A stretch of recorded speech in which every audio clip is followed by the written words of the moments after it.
This week on the Shrine of Secrets, we got Dying Light from the Shape, Terminus from the Mastermind, Self-Preservation from Yunjin, and Scavenger from Gabriel.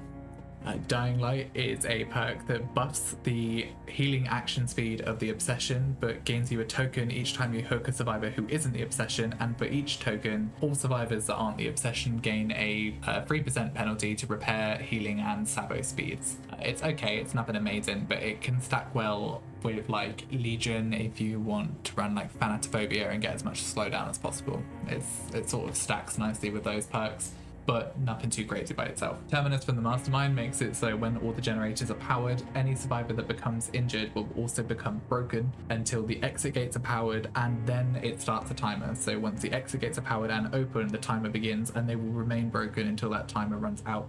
It's very strong with endgame build killers. It doesn't really stack well with no-ed because obviously everybody's going to be broken anyway, or when you injure people they're broken anyway, so for the most part you're kind of keeping survivors one shot down as it is. But it does work well on killers like, again, Legion, who can spread injuries very easily. It stops people from being able to recover. It doesn't give people as much time to reset for endgame saves because they have to have the doors open. It works well with perks like Blood Warden to keep the exit gates blocked because it's pressuring survivors to open it.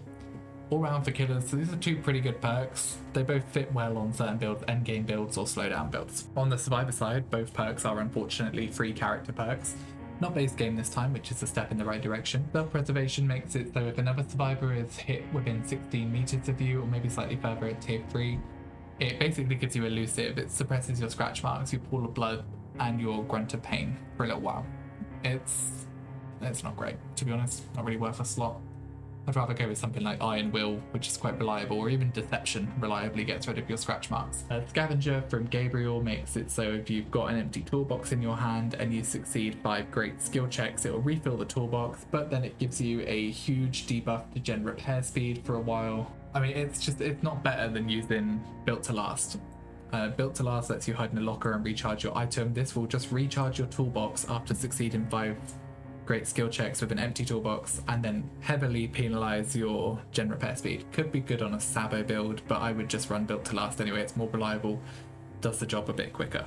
All in all for killer, pretty good shrine this week. For survivor, total garbage. Wouldn't waste your shards on either of those survivor perks. I would wait for something licensed to come back in. And on the killer side, I think I'd probably take Terminus if I had to choose between the two. Both are pretty decent options, so go for whatever you fancy if you don't want to have to buy the chapters.